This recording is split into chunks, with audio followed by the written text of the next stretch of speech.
Fala pessoal, começando aqui hoje mais um Clique Entrevista. O meu convidado aqui é o secretário de comunicação do governo Vladimir, Gustavo Matheus, quem desde já agradeço aqui a presença. Eu que agradeço o convite, agradeço a todos aqui da equipe e vamos bater um papo legal aí, pô. Isso aí, Gustavo. Gustavo, para começar, a sua presença aqui hoje é importante porque durante esse período pré-eleitoral nós estamos entrevistando aqui todos os pré-candidatos a prefeito. E todos eles criticam o governo, criticam a forma que Vladimir tem feito algumas ações, e é um espaço até para você, como representante do governo, defender esse lado do governo Vladimir. Para começar, que foi o assunto mais falado aqui, é a questão do transporte público. O transporte público de Campos, nas pesquisas, ele é a área mais mal avaliada do governo Vladimir. O prefeito anunciou um empréstimo vindo através do PAC de 540 milhões, que vão ser adquiridos novos ônibus, tudo isso.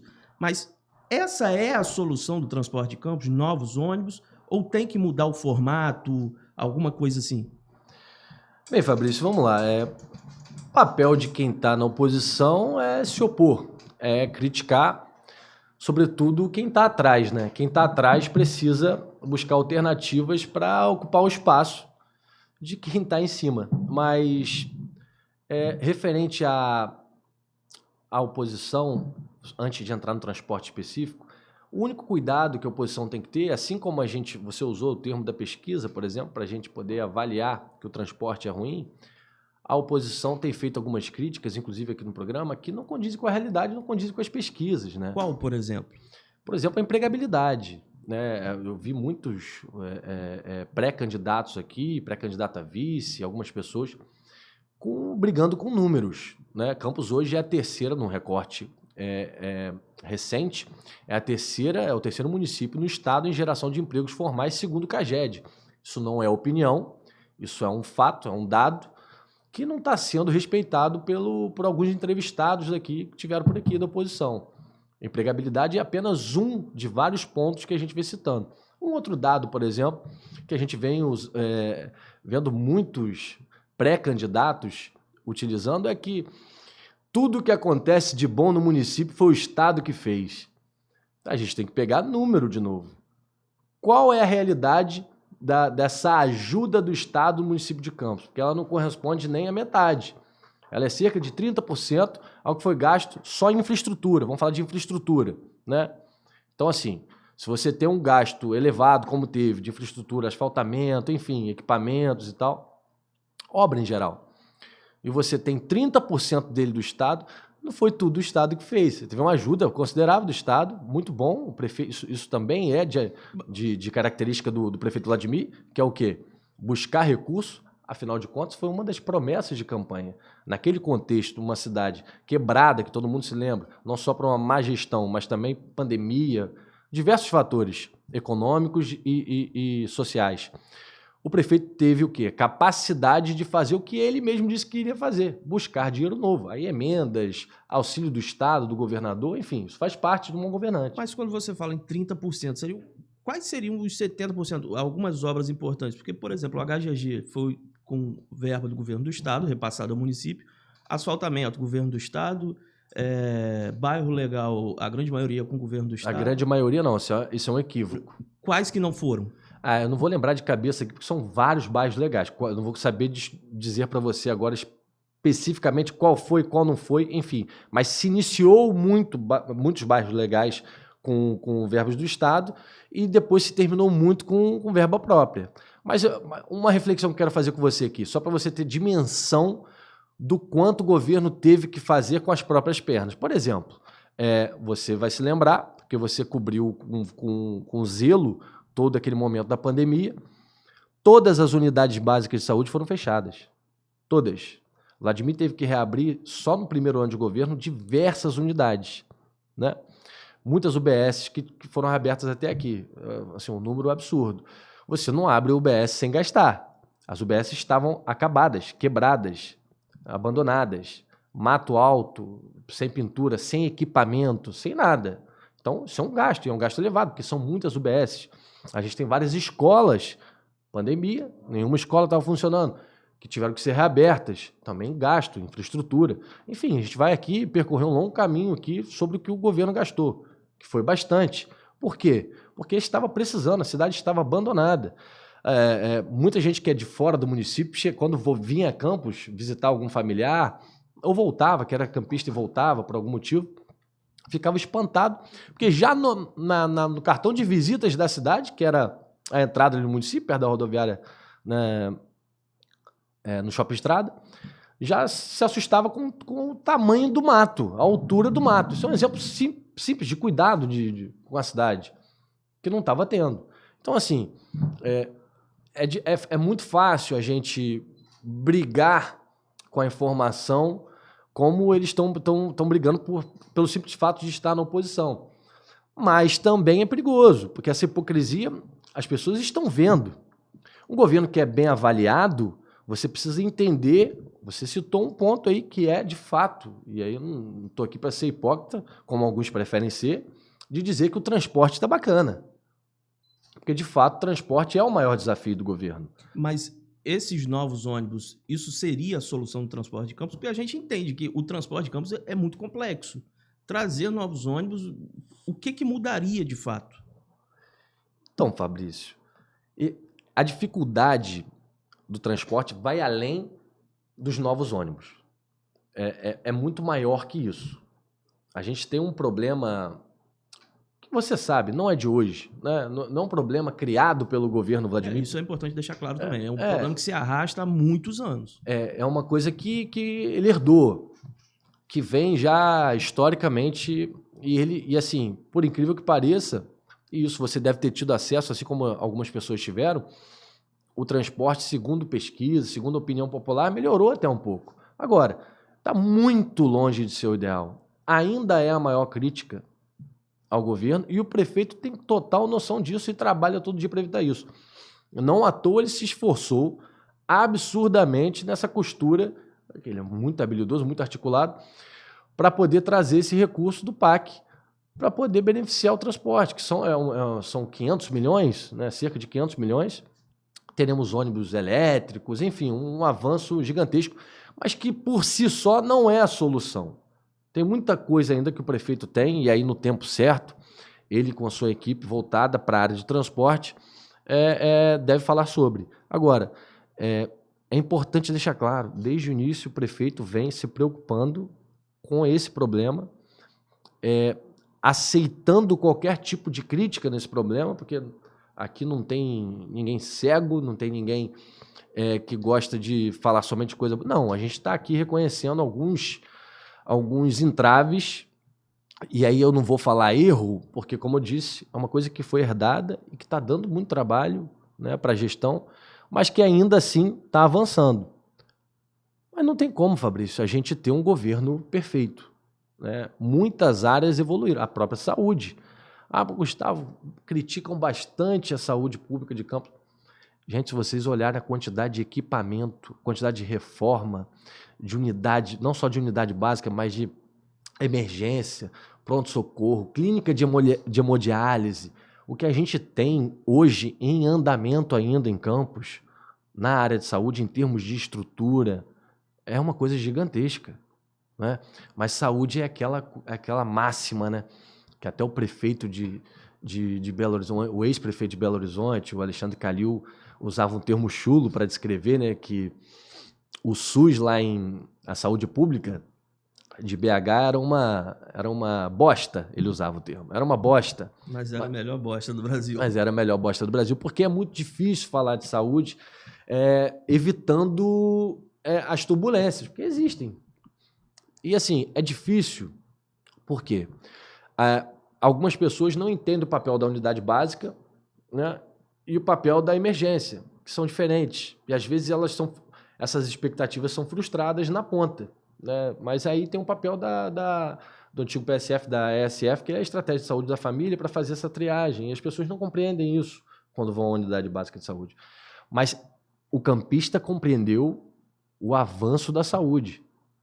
Compreendeu como ele chega hoje no Hospital Ferreira Machado, que é referência, não de hoje, para a região inteira no atendimento, né, a qualquer tipo de acidente, trauma grave, enfim, dos municípios vizinhos todos caem aqui. Então, assim, Outra coisa que eu vi, Fabrício, que é importante a gente relatar aqui, tem candidatos, pré-candidatos, usando vídeos patrocinados para falar, para culpar o prefeito por coisa que é de responsabilidade do Estado. Isso é um absurdo. Isso é uma maldade, não sabe, tremenda, porque não é possível que ele não saiba que a alta complexidade, por exemplo, na questão da saúde, como questão voltada para o câncer, por exemplo, é responsabilidade do Estado. Mas o prefeito não quis fazer. Usa o termo, prefeito. Isso é o quê? Isso é maldade. Isso é uma maldade intelectual utilizada, porque a população, a grande maioria, não sabe. Aí utiliza isso. Isso é de responsabilidade do Estado. Por que não usa a proximidade para o governador para cobrar isso? Enfim, esse tipo de hipocrisia a população está vendo, né? E aí muitos candidatos, muitos pré-candidatos na oposição acham que a hipocrisia vai acontecer. Muitos pré-candidatos da oposição acham que os ataques vão vencer, né? Que a chave da vitória, da reviravolta, dessa coisa toda, está nessa questão do ataque. E até agora eu não vi nenhum tipo de solução. Eu não vi... Gente, eu não estou falando de proposta, eu estou falando de exemplo. Hoje o Google está aí, minha filha tem 5 anos, ela já consegue lá, mal sabe escrever, mas já sabe onde está o Google. É só dar um Google, buscar um município com características parecidas, com problemas parecidos, e encontrar a solução. Vai a algum lugar, pega o carro, vai no município que teve algum caso parecido e busca essa solução, busca onde errou e apresenta. Apontar o erro é muito fácil. É muito fácil. Agora, baixaria por nossa parte, por parte do governo, membros do governo, pré-candidatos do governo, não vai acontecer. Deixar claro isso. Até porque a política pequena não vai acontecer. O Campos já deixou claro. O campista o que ele busca hoje não é essa coisa que a gente viveu muito tempo no passado, que é a baixaria, o baixo nível, essa coisa rasante. E eu acho que o ponto positivo do prefeito Vladimir durante o seu mandato foi resgatar a esperança. Esperança não é esperança aquela palavra vazia que muita gente já usou, mas a fé no futuro. Pode não estar 100%, está 90%, mas a gente tem fé no futuro novamente. E aí vem de coisas pequenas, gestos pequenos, que no dia a dia o prefeito conseguiu devolver para a população.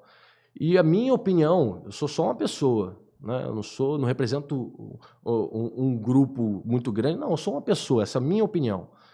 Não vai ser com um ataque, não vai ser com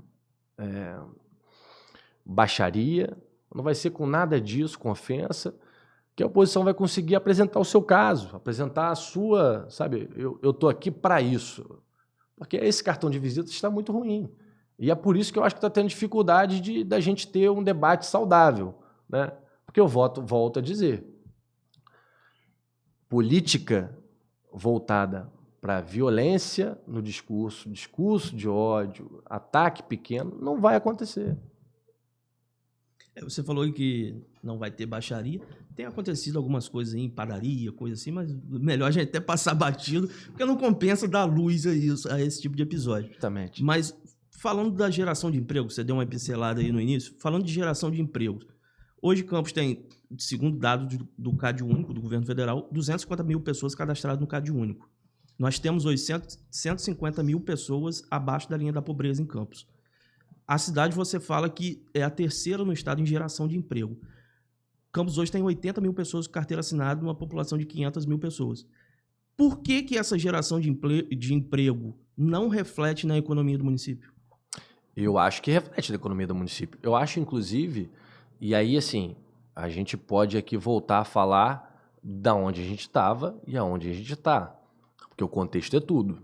Uma coisa é a gente pegar um número solto num contexto, numa cidade como Maricá, e no contexto como Campos, que são coisas diferentes. Só para dar um exemplo para as pessoas entenderem. Muito se fala que Campos, a prefeitura de Campos, né, é bilionária e assim muito rica e não sei o quê. Beleza. Vamos analisar uma coisa simples aqui. Qual é a per capita disso? Como é que como é que isso funciona para a população poder entender? Porque assim, veja bem, Campos tem por habitante 5 mil. 5 mil reais por habitante. Aproximadamente. São João da Barra tem quanto? Qual o número de auxílios em São João da Barra? Na região inteira, Campos tem um dos menores índices comparado proporcionalmente. Campos volto a falar, é a terceira que mais gera emprego. Campos é líder em energia renovável. E Campos tem uma economia que hoje, depois de muitos problemas de gestão e problemas, como eu já falei, sociais, pandemia, enfim, se recupera. Olha só, porque qual é a maior vitória? Agora vamos falar de política rapidamente, só para contextualizar. Qual é a maior, se você fosse Fabrício hoje, fosse me dizer qual é a maior vitória, qual o grupo que te surpreendeu onde o prefeito Vladimir vai bem? Na Pedra, hoje é onde ele vai bem e que a família historicamente nunca foi bem. E por que ele vai bem na Pedra? Pedra, a gente, historicamente, é um grupo mais reticente, crítico, conservador. Por que Vladimir hoje vai bem na Pedra? Tem a ver com a economia. Tem a ver com os empresários enxergarem que a cidade de novo recuperou, volto a falar, a fé no futuro. A fé num amanhã muito melhor do que hoje. Porque eu não estou falando que está perfeito. Estou falando que a gente está buscando uma cidade melhor a cada dia. Mas uma carência que Campos tem, Gustavo, que todos os pré-candidatos falaram que é uma realidade. São empresas de fora vindo para Campos, e foi uma coisa que o Vladimir falava muito na campanha da Zona Especial de Negócio, a ZEN. Nós tivemos a oportunidade de ter uma Avan e uma Italac e uma fábrica de macarrão. Por que essas empresas não vieram para Campos? Você tem essa informação? Se eu não me engano, na época, a Italac, falando especificamente, porque os outros eu não sei. Assim, eu ouvi por alto, naquele momento, que era uma questão de logística mesmo, de produção. Não valia a pena por uma questão de produtos, perder muito produto no meio do caminho. Mas assim, eu estou falando de orelhada aqui, porque isso faz tempo, né? Isso foi logo no início do governo, se eu não me engano. Foi em 2022. E a informação que eu obtive tinha a ver com matéria-prima, tinha a ver com... Enfim, aí eu não vou entrar aqui no mérito, porque eu não sei. Mas é uma outra coisa que Campos continua avançando. O prefeito falou há pouco tempo em suas redes sociais de uma empresa capixaba que estava vindo, que ele não revelou o nome, e de outra que estava interessada em vir. Vou te dar um exemplo, porque assim, a gente perde as contas de quantos atacadões vieram para cá nesse período do governo. São muitos atacadões. Campos nunca teve tanto atacadão, um exemplo. E gera emprego. Fomenta a economia local. O fato do prefeito não só pagar em dia, como dentro do mês, todo o funcionalismo, uma coisa que não acontecia há muito tempo, dar abono, aumento, coisa que não acontece há anos, mexe na economia. Então, assim, a gente está num... porque é muito mais fácil. Você trabalha com jornalismo, você sabe. A notícia ruim, a desgraça tende a vender mais e tende a funcionar, entre aspas, de maneira mais marcante. A notícia boa passa despercebida. Por exemplo, eu no meu trabalho, eu sou muito mais cobrado do que qualquer um, porque assim, as coisas boas elas passam batido, né? Então, assim, o chefe vai chegar e falar, pô, isso aqui... Porque é normal, é natural, é do meio, você sabe disso. E o nosso trabalho, o desafio do nosso trabalho na comunicação é acompanhar o ritmo de um prefeito que tem uma habilidade enorme, né, em transmitir tudo aquilo que ele faz através das redes dele, através da sua própria conduta em si, tentar acompanhá-lo. E é muito dinâmico. E dizer tudo isso que foi feito no governo, dizer tudo isso que foi construído, porque eu acho que mais do que qualquer coisa específica que a gente possa dizer que o governo fez, eu volto a falar, o ponto principal porque para mim, e eu já te disse isso, e muita gente, isso é uma coisa muito comum, um sentimento muito comum, não é coisa de bolha. Para mim, Vladimir é uma grata surpresa. É importante lembrar que você não apoiou ele. Não iniciei o governo, né? Eu cheguei, inclusive, em dezembro, né? Mas ele é uma grata surpresa e não é só para mim. Mas o ponto que difere ele de qualquer outro candidato pré-candidato na minha visão, né, e de qualquer outro prefeito que a gente teve, é essa capacidade que ele tem de, num cenário pavoroso, num contexto deprimente, cheio de desilusão, conseguir devolver ao campista a esperança de um amanhã melhor, a famosa fé no futuro que eu já falei aqui algumas vezes. Isso é muito difícil num cenário de política que a gente vive cínico, cansativo, frustrante, né? A gente teve no Rafael Diniz o governo Rafael Diniz foi um balde de água fria em muita gente, né? E o Vladimir entrou num contexto delicado, numa eleição dura contra o Caio Viana naquele segundo turno, e conseguiu, nesse contexto, reverter uma situação histórica. E aí você está falando da pedra, a reversão de pontos ali também histórica. E não é porque ele é legal, né? É porque ele fez uma boa gestão, vindo de um contexto, repito, pavoroso. E é por isso que eu gosto de repetir, não vai ser através de ataque, através de hipocrisia, de brigar com o número, né? Rafael Diniz, de novo, não vai acontecer. Nessa parte de geração de emprego que nós falamos agora, uma crítica que todos os candidatos também foram unânimes nisso, são os RPAs, que não existe transparência, falam em número de 12 mil a 28 mil, teve gente aqui falando que tinha 28 mil RPAs na prefeitura. Por que não existe essa transparência de quem são os RPAs, de quanto que a prefeitura paga? Existe no portal da transparência ali só o pagamento, mas bem genérico. Por que não é feito da maneira que o cidadão vai ter acesso a essa informação? Isso já mudou. Pouca gente sabe disso, porque pouca gente está entrando lá para conferir. Isso já mudou. Você já tem acesso a todas essas informações. Você tem um novo portal da transparência. Você tem acesso a tudo isso. Só que o seu convidado prefere vir aqui e criar uma narrativa sobre a RPA e as pessoas esquecem. Está no portal da transparência? O nome de todo mundo? Está no portal da transparência. Você tem acesso a todas essas informações. Não tem nada escondido, nunca teve. A grande diferença, e é bom a gente deixar isso claro, é porque a gente tem candidatos aqui, eu vou citar o pré-candidato a prefeito do PT, né? Ele esteve aqui e ele falou de maneira muito leviana, né, que há um número absurdo de RPAs que não trabalham. Ele disse também que alguns RPAs estavam sendo dados para candidatos a vereadores, cabos eleitorais, para ter apoio político. Eu não sei se isso é uma prática que ele tem alguma familiaridade, onde ele já trabalhou, se é comum isso no partido dele, eu não sei. Porque ele falou com a naturalidade muito grande. E para mim isso me causou um pavor, sabe? Porque isso não existe isso. Sabe o que são os RPA? A gente precisa descriminalizar o RPA. O RPA é a enfermeira que está te atendendo. É o motorista da ambulância. É a assistente da professora. É a agente, que o pessoal chama de endemia, que também quando precisa. Tudo isso, sobretudo em questões emergenciais, como a gente viveu da dengue.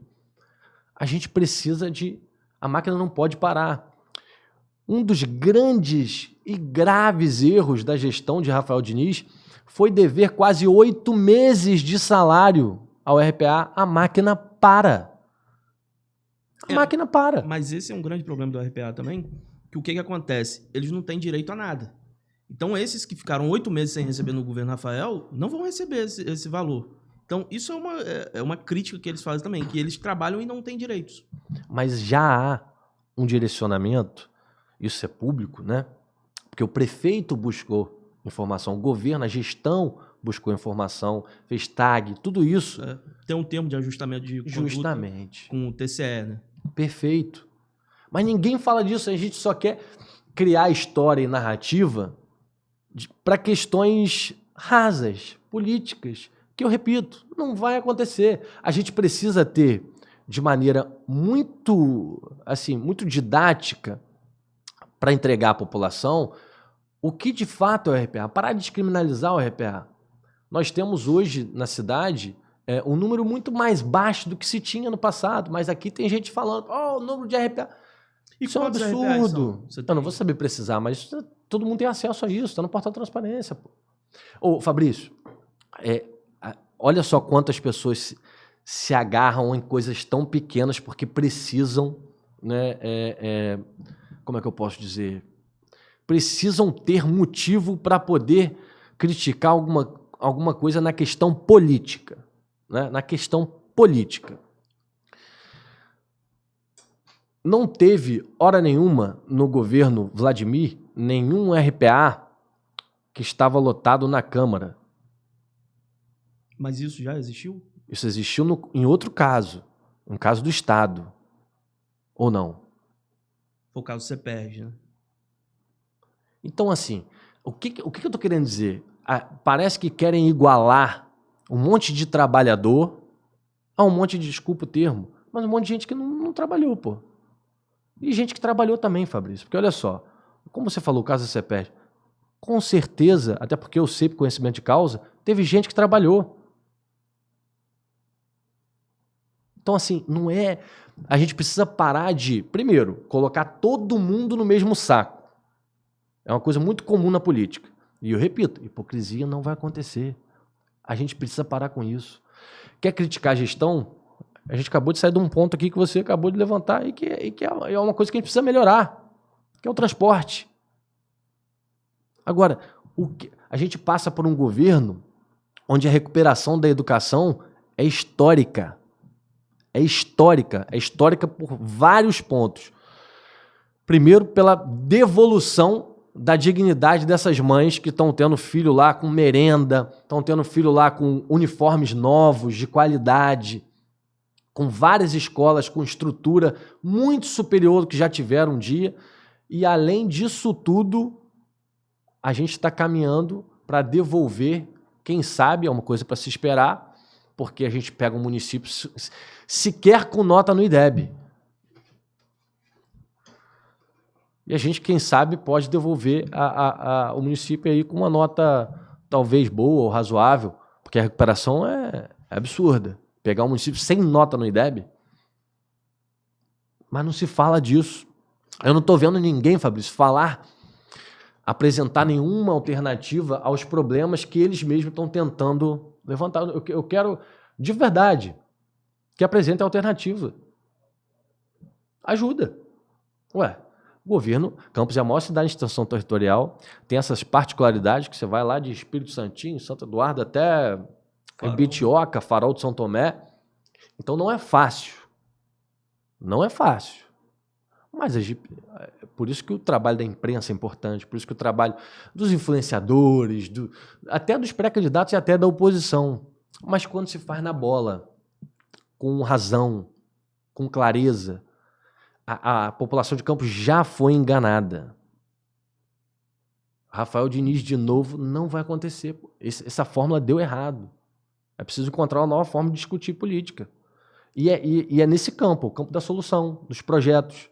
Não é no campo da teoria de conspiração, não é do campo da baixaria, da ofensa. Isso já deu, pô. Agora, para a gente encerrar essa parte de críticas ao governo e entrar mais numa parte propositiva, isso daí é uma situação que qualquer pessoa que anda pelas ruas, principalmente no centro de Campos, sabe. O transporte e aí também o trânsito pioraram muito na gestão do Nelson Goddard à frente do IMTT. É ciclovia, mão dupla em rua, que é mão única, é ciclovia maior do que a parte dos carros. Por que adotar isso de uma forma tão brusca? E existiu algum estudo técnico para isso? Porque, por exemplo, na rua Baronesa da Lagoa Dourada, colocaram uma ciclofaixa ali, num local que não tem muito trânsito de bicicletas. Nós aqui do Clique Campos entramos em contato com o presidente do IMTT e ele disse que a UF mandou um ofício solicitando. A UF não está funcionando e um ofício não é estudo de impacto. Por que sai colocando ciclofaixa assim, sem nenhum estudo de impacto, sem entender a realidade daquele local, entender que ali tem comércio, tem escola, que tem um trânsito ali de parada muito intenso? Por que fazer dessa forma? A ciclofaixa foi um ponto que, de início, causou muita, né, rejeição. E aí, assim, como qualquer ruptura e mudança de cultura, a gente acaba... o início é conturbado, né? Alguns apontamentos, como você acabou de falar, com razão, e a grande maioria não. A grande maioria não, eu digo por quê? Porque Campos precisa. Campos tem um número elevado de bicicletas. Eu vejo muita gente falando de achismo. Ah, mas ninguém anda de bicicleta nessa cidade. Que isso, gente? O número de bicicletas em Campos é gigantesco. Campos foi, por muito tempo, historicamente, culturalmente falando, dos municípios com mais bicicleta na América Latina. Isso era uma coisa que todo mundo que vem... Você já deve ter escutado isso com algum parente ou amigo do Rio. Rapaz, muita bicicleta na rua aqui, rapaz. Parece a Índia. Sempre falam isso. Então, assim, é uma coisa muito relevante para Campos, né? Agora, essa questão específica, para não deixar de te responder, porque eu não sei, eu não tenho conhecimento sobre isso, mas para não deixar de te responder, com certeza foi feito um estudo de impacto antes da implementação das ciclofaixas. Agora, essa específica da onde falou? Da Baronesa, eu não sei, assim, não sei dizer se teve ofício ou se foi só por causa do ofício. Às vezes ele se expressou mal, Fabrício, mas enfim, eu nem tenho informação sobre isso especificamente. Agora, um outro ponto, que se você vai em qualquer cidade do mundo, Amsterdã, por exemplo, que é a cidade que tem a maior marca de ciclofaixa no mundo, se uma rua, a mão é para lá, a ciclovia só vai para lá, a ciclovia não volta. Em Campos fizeram ciclovia de 2,20 metros, ida e volta. Não tem sentido. Isso não tem lugar nenhum do mundo. O Nelson Godard, se isso der certo, ele tem que ganhar um prêmio, alguma coisa assim. Não, e o Nelson Godard também, não dá para entender por que ele continua no cargo ainda, porque até o pai do prefeito, o seu tio, o Antônio Garotinho, chegou a dizer que ele era horroroso e que não entendia por que ele estava no cargo. Da onde que surgem essas ideias de botar ciclofaixa, mão dupla, coisas assim? Tem uma equipe técnica estudando isso? Olha, a gente tem hoje na prefeitura uma das pessoas que mais conhece de trânsito em Campos, que é o Mansur, Sérgio Mansur. Historicamente, um arquiteto conhecido e tal, que conhece muito não só de Campos, mas de trânsito, né, de mobilidade urbana e tal. Tanto que algumas aconteceram em Campos, você sabe disso, algumas mudanças de mão, que até hoje, por exemplo, meu carro tem GPS nativo, né? Aí vira e mexe, ele está na contramão, ele não para, meu carro fica avisando. Não, isso daí é uma parte também, só para deixar bem claro, essa parte da troca de mão, isso daí no início teve muita crítica, mas melhorou. Funciona bem. Isso daí mas ficou então, bom. Foi bom você ter falado exatamente isso para mim. Porque era isso que eu teria que dizer, mas você disse. Sim. Que é o quê? No início, nós temos dificuldades com qualquer mudança, sobretudo aquela que afeta o nosso dia a dia. Por exemplo, o asfalto novo. Muito asfalto pela cidade toda. O campista estava ficando maluco. Todo mundo reclamando o tempo todo. O que eu mais vi foi gente xingando o Vladimir na rua por causa do trânsito. E hoje o trânsito flui bem melhor porque as ruas estão melhores. Aí você vai falar, pô, Gustavo, mas tá tendo trânsito. Em alguns horários de pico, o trânsito, isso não é novidade para Campos, pela quantidade de veículo. E aí eu vou falar da ciclofaixa em casamento com isso, que é o quê? A ciclofaixa é justamente para tirar a quantidade de veículos da cidade. O transporte de massa e a bicicleta servem para tirar essa quantidade de carro da rua. Porque tem muita gente que pega carro às vezes para ir ali e tal, aquela coisa. E às vezes poderia ir de bike. Ou então usando ônibus, que é uma carência nossa, é um problema nosso. Mas enfim, para reforçar o ponto, essa mudança da ciclofaixa, a mudança da mão, isso tudo leva tempo. Eu lembro que o Paulista reclamou demais do Haddad em São Paulo por causa das ciclofaixas. E aí eu morei em São Paulo um tempo, né? Eu morei pós-Haddad. E aí quando eu retornei, quando eu estava morando em São Paulo, já era pós-Haddad, e eu via o quanto o paulista agradecia depois do cara já ter perdido a eleição, tudo ter passado da ciclofaixa, da ciclovia. Há alegados que precisam de tempo para maturar, para você ter você sentir, né, ter a sensação de que evoluiu, entendeu? Enfim, mas eu acho que o campista vai sentir a melhora no trânsito e, acima de tudo, a grande dificuldade, que é o transporte, volto a dizer, transporte público. Nós vamos, pouco a pouco, o prefeito está trabalhando, acho que logo, logo ele deve apresentar algumas questões que ele já vem há tempo trabalhando, que vão apontar para um novo caminho. Só para encerrar essa parte, tem uma outra coisa também que me incomoda demais, que com certeza te incomoda também. Eles trocaram os semáforos e, ao invés de colocar na esquina seguinte da faixa, eles colocaram na esquina da faixa. Então, se você para colado na faixa, você não consegue ver o semáforo. É uma coisa que parece que foi feito por um amador, que não tem conhecimento daquilo dali. Os semáforos inteligentes, você está falando, os novos semáforos. Isso, correto. Agora vamos partir para a parte mais propositiva do governo, Gustavo. Na sua avaliação, qual foi a área que nós tivemos mais avanço na gestão do Vladimir? Olha, pode até parecer maluquice. É claro que você, como secretário de comunicação, vai falar que foi tudo, mas qual que se destaca? Não, mas aí eu te devolvo a pergunta, com muita sinceridade, assim. Pô, o que não melhorou? Aí vai falar o transporte. Mas melhorou um pouquinho. Poderia ter melhorado muito mais, mas melhorou. Não teve nada que permaneceu ou regrediu. Tudo melhorou. Tudo. A saúde chega a ser um escândalo. É um petáculo de melhora na saúde, pô. Tanto em equipamento quanto em atendimento. Assim, a saúde é um absurdo. A agricultura nem se fala. A gente não falou em momento nenhum aqui de agricultura. Olha só que loucura. Campos que sempre teve vocação e tal.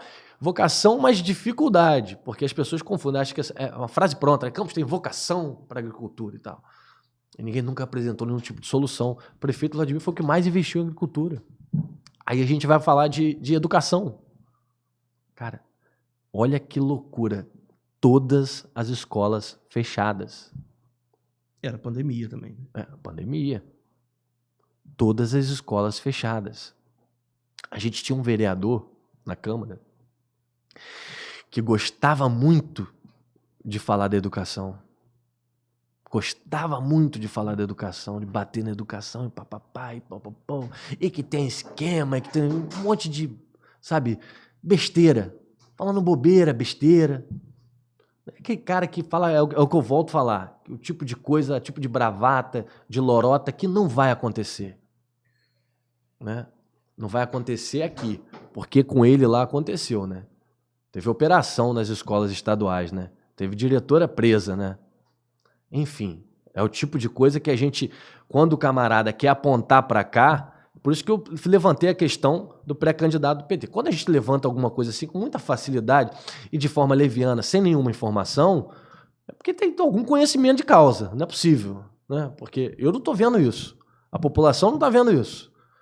A escola avançou, a educação avançou no município de Campos de uma forma esplendorosa. E quem vai sentir isso é na ponta, são as mães, são os pais que usufruem da educação infantil. Mas se fosse para apontar, olha, essa área aqui é o case do sucesso do governo Vladimir. Qual que seria a área que você acha que teve mais avanços? Eu não vou falar de área, eu vou falar de uma coisa que eu acho que nós temos na minha visão, tá? Vladimir tem vários pontos de melhoria, várias coisas novas, tem muito legado, mas eu acho que o legado que mais vai influenciar, aí eu tô falando, o Gustavo tá falando, uma coisa que mexe comigo, é o Parque Ecológico. Para mim isso vai ser um legado que, assim, histórico. Campos vai ter, dentro do município, um pulmão verde, como o prefeito gosta de falar, um parque gigantesco como grandes cidades têm. Vou fazer uma comparação que as pessoas podem até brincar com isso depois, né? Como Nova York tem o Central Park, Campos vai ter um pulmão verde. Você sabe o que é isso? Você ter onde levar sua filha, seu filho, para poder fazer um piquenique e tal. Eu que sou um cara muito ligado às causas ambientais e tal, isso para mim mexe muito, isso para mim é um legado sem tamanho, uma coisa que, assim, é pauta histórica de Campos, né? E eu acho que esse vai ser um grande legado do Vladimir, uma grande marca. E eu aponto para as questões de futuro, como eu te falei, de energias renováveis, que Campos lidera. Porque é muito difícil eu te dizer, pô, Gustavo, o que você acha que foi a marca do... Tem muita coisa boa. A gente tem muita coisa boa para falar. Mas, assim, mais do que factual, a gente tem um sentimento. Que é o sentimento que, de fato, sem ele prometer, sem ele usar o termo esperança, foi isso que ele causou nas pessoas. Despertou nas pessoas. Devolveu a fé no amanhã. Sabe o quão é difícil para um político nesse cenário devastador que a gente vive, nacional, estadual e municipal, conseguir fazer isso? Então, assim, por isso que eu não gosto de dizer um ponto, de apontar, sabe? Porque a recuperação dos serviços básicos é importante também. A limpeza, um detalhe simples, limpeza da rua, capina. Coisas que não aconteciam, Fabrício. Então, assim, a sensação de viver num lugar melhor, num lugar onde há oportunidade, num lugar onde eu sei que eu posso crescer, onde eu sei que eu posso criar a minha filha com expectativa. Não com a ânsia de, pô, vou sair daqui, vou me mudar, vou buscar outro. Não. E aí a gente, o contraponto, e é por isso que eu sempre falo, que a mentira, a ilusão, né, as promessas vazias não vão acontecer. Porque a gente estabeleceu com facilidade, hoje é fácil você chegar e perceber, você olhar para o campista e perceber que está muito melhor do que antes do prefeito chegar. Ponto. Quando você fala que não vai acontecer, é uma provocação clara ao bordão da delegada Madeleine, que é pré-candidata. O bordão dela é esse? Eu não sabia, Ela não. fala muito. Não vai acontecer o bordão dela? Vai acontecer. Ah, tá. Entendi. Bom saber. Agora, falando de eleição, já que citei a Madeleine aqui. Excelente profissional da segurança, a delegada Madeleine. Acho que não tem campista para refutar isso, né? Que ela foi uma excelente delegada. A que está hoje, inclusive, a doutora Juliana, está batendo recordes. Doutora Juliana, hoje a gente vê a quantidade de matérias que saem na imprensa sobre ações da DEAN, então parabéns à doutora Juliana, que sim, uma excelente delegada. Então a gente está bem servido de boas delegadas, de mulheres na polícia, sobretudo em defesa da mulher, que precisa, que é necessário.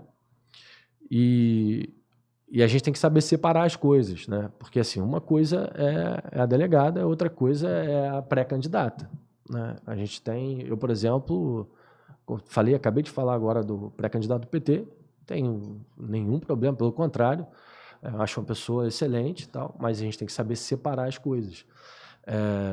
O campista tem, ao olhar o cenário de oposição, nos pré-candidatos, diferentes figuras que vêm de diferentes backgrounds, né, com históricos diferentes, e tem a opção de definir, dentre desses, quem representa, nesse momento, como é que eu posso dizer? Uma segurança, quem passa mais segurança, quem desperta. Porque, Fabrício, você sabe, e eu sempre falo isso, é uma coisa que eu repito, é um mantra. Eleição é emoção. A gente escolhe isso para muita coisa na vida, mas o que faz a gente definir, escolher alguma coisa é a emoção que a gente causa, que a gente sente. O eleitor sai de casa para votar em quem ele ama e contra quem ele odeia, né? Justamente. Basicamente é isso. Nós vimos isso na eleição de presidente agora, que foi basicamente isso. E eu acho que o discurso raivoso, isso é uma opinião minha, tá? Aqui eu volto a dizer, é uma pessoa emitindo uma opinião. O discurso raivoso, o ataque, de medida, isso o campista ele não tolera mais isso. E eu acho que isso agrega muito pouco a qualquer tipo de personalidade que se apresente, seja como uma coisa nova, como uma coisa... Enfim, acho que não tem caminho mais para isso. Na última eleição, por exemplo, você está falando que o campista não tolera esse discurso mais raivoso, mas o que se viu no segundo turno foi ali uma briga bem de ataques pessoais entre o Caio e o Vladimir. E o Caio agora está com o Vladimir. Como que você avalia essa união dos dois? Com muita naturalidade. E eu vou dizer por quê. Quando você analisa, Fabrício, eu vou te devolver uma pergunta. Eu quero que você me responda essa pergunta assim. No seu ponto de vista, só para a gente ter uma conversa e não ter aqui apenas uma entrevista. Quando você analisa o Caio e o Vladimir, ou não, analisa o cenário político como um todo, vamos deixar assim. Quem você via como um candidato que poderia disputar esse voto e por que disputar esse voto que Vladimir ou Caio tem? Como é que você enxerga os dois politicamente, eleitoralmente falando, vamos dizer assim? Você quer minha opinião sincera? Sua opinião sincera. Eu quero que você me diga. Estou falando eleitoralmente, não estou falando de. Estou falando eleitoralmente, eleitor de um, eleitor de outro. O que você enxerga, qual a relação que tem entre eles? Na minha visão, essa união favoreceu muito mais o Vladimir, porque ele neutralizou um adversário direto dele. Esses votos talvez nem migrem para o Vladimir, porque historicamente sempre teve essa briga das duas famílias, mas ele neutralizou um adversário, porque Caio era deputado federal, tinha uma projeção muito maior do que ele tem hoje, que hoje ele aparece poucas vezes fazendo campanha para Dudu, pré-campanha para Dudu, então uma espécie de cabo eleitoral, um cara que há 3 meses atrás era deputado federal. Então eu acho que para o Caio foi muito prejudicial. Fora também que nessa eleição ele não vai participar, porque no MDB, se ele tinha uma esperança de ser vice, com certeza vai ser o Frederico Paes, então não tem muito porquê, não tem muita vantagem, ao meu ver, para o Caio. Mas eu entendo que tem coisas ali que não foram passados para quem está de fora, então pode ser que a conversa entre os dois tenha tido alguma coisa que o Caio se viu beneficiado e viu que poderia ajudar a cidade dessa forma. Mas a avaliação que eu faço é essa. Eu não sei se é a mesma da sua. Não, olha só, essa é uma análise, como é que eu posso dizer? Uma análise cínica, vamos dizer assim. Cínica do ponto de vista, assim, o que eu ganho, o que eu não ganho, né? Assim, fria.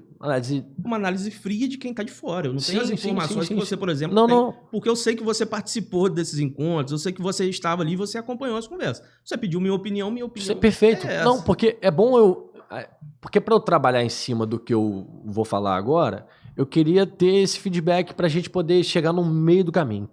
Qual é o meio do caminho? Você falou desse cenário de perspectiva do Caio, né, pessoal, do Vladimir pessoal, enquanto, né, player, vamos dizer assim. Mas é importante ressaltar o seguinte, eleitoralmente falando, como eu havia perguntado, é muito mais fácil o eleitor do Caio votar com o Vladimir do que votar com qualquer outro esse que está aí. Isso é fato. Fato. Por quê?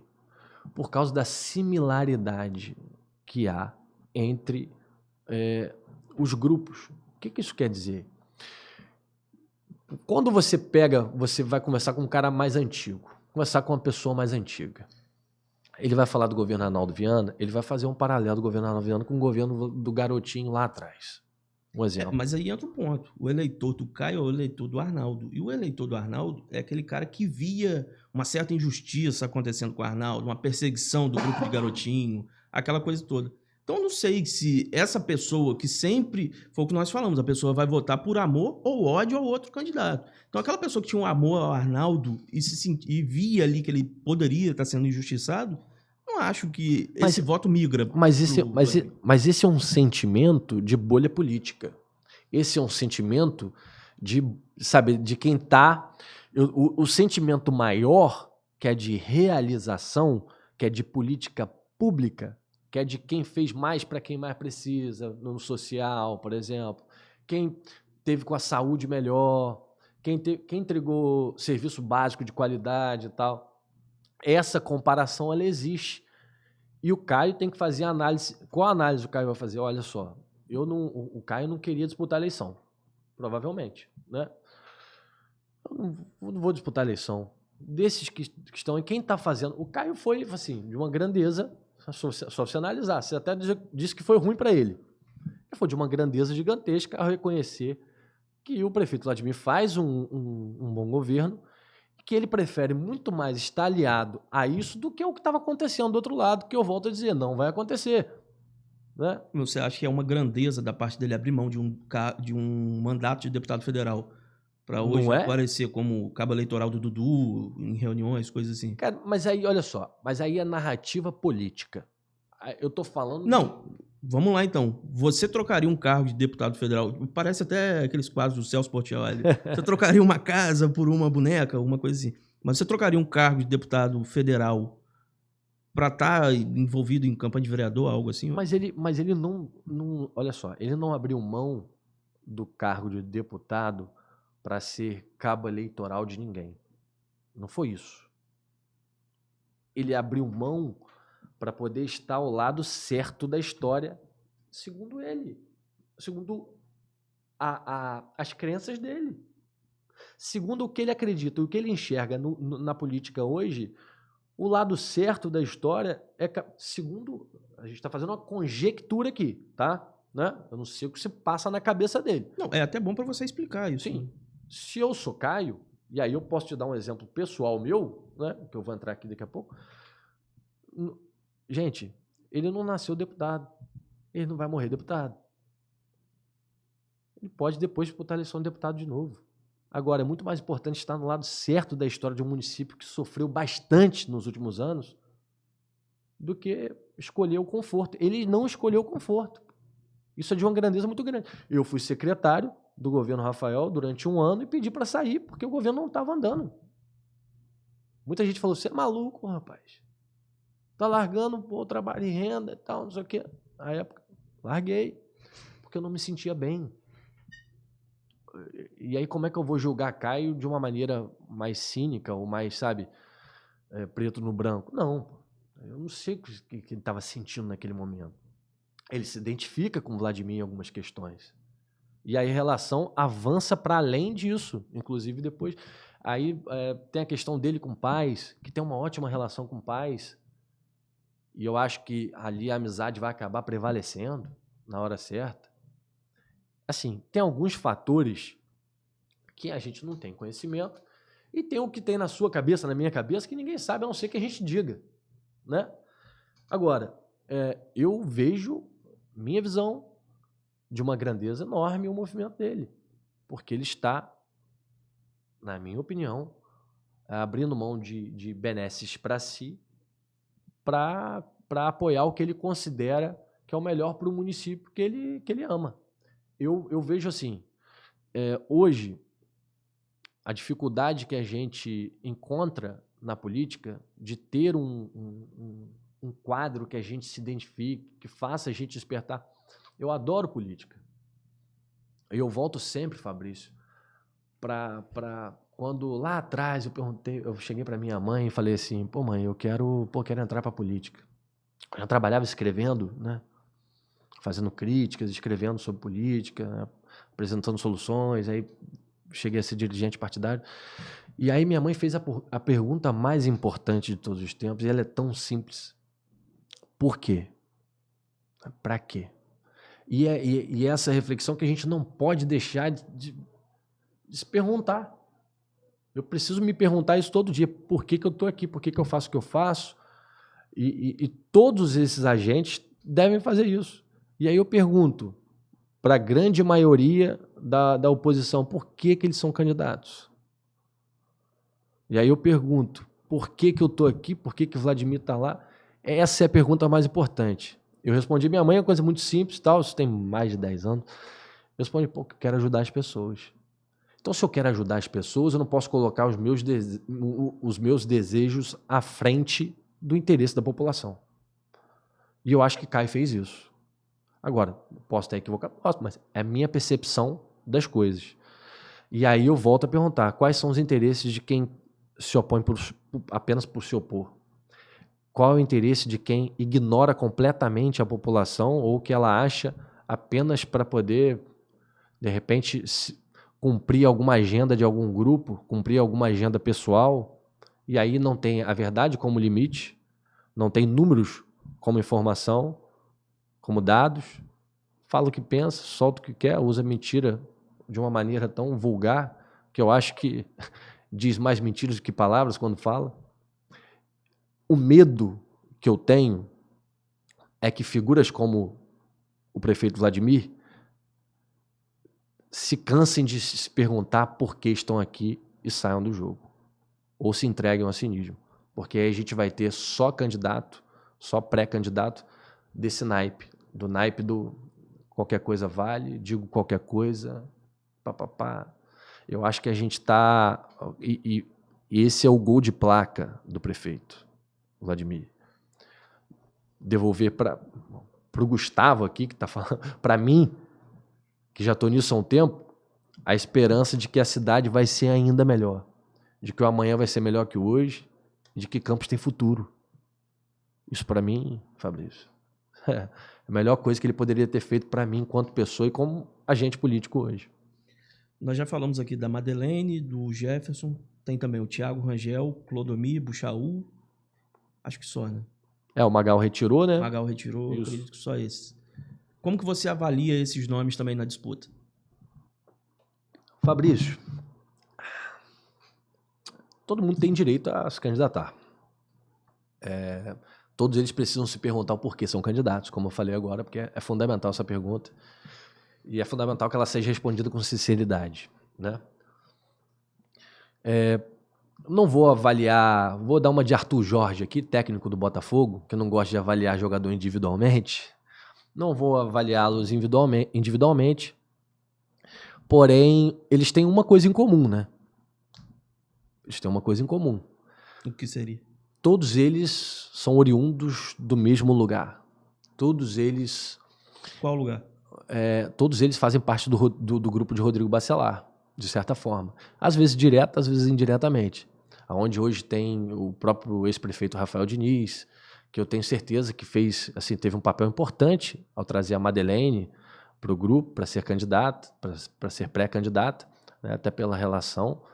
Mas essa é a única coisa que eu posso dizer, e dizendo para todos eles, não só para um, para todos eles. Todos eles têm essa característica, têm esse fato em comum. Todos eles têm uma ligação com hoje quem é o grande opositor, né, ao Vladimir, que é o Rodrigo Bacelar, o presidente da LERJ. Mas de cada um, não tem o Thiago Rangel, por exemplo. Como que você avalia essa pré-candidatura dele? Ele e o Twin? Olha, você quer que eu analise, né, individualmente cada um deles, né? Se você quer. Eu não vejo... porque é muito chato para eu avaliar. Mas você avaliou o Jefferson e a Madeleine. Eu não avaliei o Jefferson, eu peguei um recorte dele, do que ele disse, e fiz um contraponto. Eu posso fazer contrapontos, por exemplo, ao que o Twin disse aqui. Né? Porque o Twin, por exemplo, vem... E eu já fiz até um contraponto ao que ele disse, que ele falou a questão do emprego, né? Que Campos não tem emprego, que Campos... eu gostaria que ele tivesse sido tão ativo assim durante o governo Rafael, quando ele era presidente da Fundação do Esporte. Eu não vi sequer uma crítica dele. Mas quando você era secretário de Rafael também, você não fazia críticas. Mas eu pedi para sair. Eu tive a grandeza, não só com a população e com os meus princípios, de pedir para sair. Inclusive, fui o único que pediu para sair durante toda a gestão. Alguns outros foram eu pedi para sair. Com apenas um ano. Eu fiquei 4 anos lá para depois fazer... Não, eu pedi para sair. Ele poderia ter feito a mesma coisa. Ou então, internamente, tivesse brigado para o que ele acredita ter sido... Porque, olha só, se ele vai falar de emprego, amor de Deus, né? Durante a gestão que ele fez parte. Assim como vários vereadores aí fizeram também. Onde ele estava, tinha emprego na cidade? Mas tem vereadores da base do Vladimir que também fizeram parte Sim, dele. então é natural. Agora, eu estou perguntando exclusivamente para ele que porque, olha só, ele está entrando... É uma coisa que todo mundo tem que ter ciência. Quando você se lança, é óbvio, você está se lançando pré-candidato a prefeito. O escrutínio é muito grande. E precisa ser. E ele está levantando algumas questões. Essa é a principal, que eu me lembro aqui, que eu estou me lembrando, que é da empregabilidade. Está brigando com o número. Mas para dizer, para entregar o que ele quer que seja entregue. E aí então eu pergunto, como estava na gestão a empregabilidade na gestão Rafael Diniz, nos 4 anos da gestão Rafael Diniz que ele fez parte. Porque agora ele está muito vocal. Enfim, volto a falar, difícil analisar individualmente. Todos eles têm direito a serem pré-candidatos. Eu só acho que a melhor ferramenta para se debater uma eleição ou se debater política é a verdade, né? Assim, eu cometo até alguns sincericídios, porque eu acho que quanto mais franco a gente é, menos frustração a gente causa, né? Eu não vou aqui dizer que o transporte de Campos está uma maravilha, pô. Eu não vou estar sendo hipócrita. Eu já falei, hipocrisia não vai acontecer. A gente tem que ser muito sincero com a população. Como é que você vai se candidatar a qualquer coisa, vai ser pré-candidato a prefeito de Campos, ignorando pesquisas, ignorando a opinião popular, ignorando... Você vai ter o voto de quem? Se você quer conquistar as pessoas, você precisa ser franco com elas. Então, assim, essa é a minha maior crítica, não a um pré-candidato, a todos, porque assim, tem sido um modus operandi muito comum lá. Pra gente encerrar aqui, segundo turno em Campos, vai acontecer? Essa é a pergunta muito difícil, sabe por quê? Porque assim, o prefeito está bem avaliado, a gestão está bem avaliada, mas essa pergunta que você me fez, ela é uma armadilha, Fabrício. Porque assim, como é que eu te digo agora? Primeiro que eu não tenho bola de cristal, as coisas, né? Se eu fosse simplesmente dizer que a última pesquisa publicada, segundo a última pesquisa publicada, não vai ter segundo turno, né? Mas até lá as coisas mudam e eu não posso simplesmente ser soberbo ao ponto de dizer que nós vamos ganhar no primeiro turno. Isso não faz parte da minha índole, não faz parte da índole do prefeito, do governo como um todo. O que não vai acontecer é salto alto. Não vai acontecer salto alto, né? A gente tem pessoas que conseguem executar algumas funções com salto alto. O governo não funciona com salto alto, né? Pode funcionar em algumas operações, mas na prefeitura salto alto não funciona. A gente precisa trabalhar de verdade. E assim, é muito difícil eu te responder isso sem ser mal interpretado. Eu acho que a gente tem que trabalhar muito, né? Trabalhar bastante, fazer o que sempre foi feito, né? Pela gestão. E a população, na hora certa, ela vai... porque não é o período ainda disso, a gente ainda vai entrar nessa discussão da campanha em si, onde ela vai poder começar a analisar as coisas e tal. Mas é um governo muito bem avaliado, é um prefeito muito bem avaliado, que pegou a cidade numa situação calamitosa. Isso não é segredo para ninguém. Quem ignora isso está vivendo em um universo paralelo. E a gente tende nesse momento, assim que puder fazer a campanha e tal, apresentar não só o que foi feito, mas também, né, o que está por vir na hora certa, óbvio, não é o momento disso. Agora, para a gente encerrar, Gustavo, eu acredito até que é a pergunta mais difícil para você responder, mas eu acredito que durante essa temporada aqui do Clique Entrevista não vai ter ninguém aqui que vai poder responder ela, a não ser você. O Botafogo esse ano ganha alguma coisa? Porra, aí você me quebrou. Aí, rapaz. Não vai vir botafoguense aqui, dificilmente. Rapaz, então, Botafogo. Ano passado, eu não sei porquê, cara. Eu acho que essa coisa de botafoguense minha, que é a maior escola pra vida que tem, é ser botafoguense, né? Depois das porradas que o Botafogo te dá, você fica cascudo, né? Mas depois do ano passado, a maior pipocada da história do futebol brasileiro, eu acho que alguns jogadores que permaneceram, tal, o clube como um todo, e até o torcedor, ele ficou mais cascudo. E o ano passado eu era meio cético, tá? Teve um momento que eu tava meio assim... Aí Lúcio Flávio assumiu, você pensou, agora vai. Agora vai. Agora vai. Agora vai pro ar. Mas esse ano, se tudo permanecer como está, apesar do John Textor estar tentando tumultuar o cenário aí, se tudo permanecer como está, eu acho que nós temos jogadores que já passaram... Aquela experiência serviu como lição para alguns jogadores e para dar casca também. E nós temos hoje um time melhor do que tínhamos, né? Hoje a gente tem jogadores calibre acima e tal. Mas, pô, cara, é mais fácil Cara, eu te dar a solução do transporte aqui do que eu dizer que o Botafogo vai arrumar esse ano, cara. Mas assim, Fabrício, agora falando sério, só do Botafogo passar essa vergonha lá em cima já me acalenta, porque antes a gente passava a vergonha lá embaixo, né? Então, assim, essa vergonha lá em cima... Já é um título. Ó, o Botafogo tem tudo para ganhar o primeiro turno pela segunda vez consecutiva. É alguma coisa. Antigamente a gente brigava para não caía, aquela coisa toda. Você não tinha nenhuma relação, nenhuma identificação com os jogadores do Botafogo.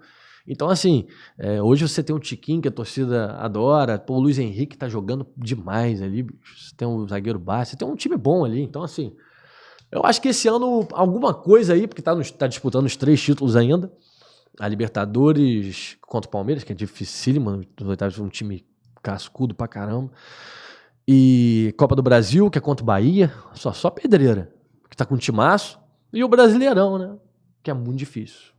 Porque, por exemplo, pode acontecer o que aconteceu no ano passado. Tirarem o técnico do Botafogo. As pessoas esquecem isso. O técnico do Botafogo foi para a Arábia. Foi ano passado o técnico que mais ganhou jogos no mundo, o Luiz Castro. Contando com o Botafogo e o time dele lá. Olha que loucura. O Botafogo perde. Tem uns roteiros maravilhosos. É o famoso há coisas que só acontecem com o Botafogo. Dizem também que só acontece com o Caio Viana também, algumas coisas. Para de isso é implicância sua. Não, mas é uma piada que circula por aí. Gustavo, te agradeço pela presença aqui. Deixo mais uma vez o convite ao prefeito Vladimir, que seria o nosso primeiro convidado. Acabou que ficamos 2 meses nessa conversa e não veio. Mas assim, esse período é um período muito corrido, com agendas muito apertadas. O prefeito tem muita coisa que ele precisa fazer até agora e tem a questão política também. Porque, assim, são 200 pré-candidatos a vereador. O cara tem que atender todos eles, tem uns partidos e tal. É um momento muito difícil, muito conturbado, e ele ainda é prefeito da cidade, né? Os outros pré-candidatos não. Então, assim, você pegar isso tudo e colocar no mesmo... É complicado. Você pode ver que ele não quis vir aqui, ele não está indo em lugar nenhum. Ele, de fato, está trabalhando muito nesse momento. Mas tenho certeza que ele vai dar um pulo aqui para conversar com você, pô. Show. E agradeço a você, a sua equipe, ao público que vai acompanhar a gente aqui. Inclusive, é bom falar, dar entrevista aqui, que eu sei que tem um público, né, ferrenho de oposição também que acompanha e tal. E é bacana a gente ter essa troca, porque às vezes você acaba... Eu acredito muito que isso acaba sendo um equívoco da gente ter só uma narrativa ali o tempo todo. A gente precisa diversificar, então é importante, é bom bater esse papo aqui. E a sua presença aqui também é importante para abrir espaço também para o governo falar. Claro. Mais gente... Todos que vieram aqui eram de oposição, acabava que era só crítica. E muita gente falava, pô, o Clique é oposição. Não, eu acho que o próximo... A nossa linha editorial é para todo mundo falar. Eu acho que o próximo... Desculpa, estou tanto de pré-candidato na cabeça. O próximo convidado, eu já sei quem vai ser. Quem vai ser? Caio Viana. É uma boa, hein? Pode ser Nelson Godard também. Manda pra cá. Gustavo, te agradeço. Muito obrigado. Um abraço, meu amigo. Obrigado. E agradeço também a todos que nos assistiram até aqui. Fiquem ligados nas nossas redes sociais e no nosso site também, cliquecampus.com, para acompanhar tudo que acontece em Campos. Valeu!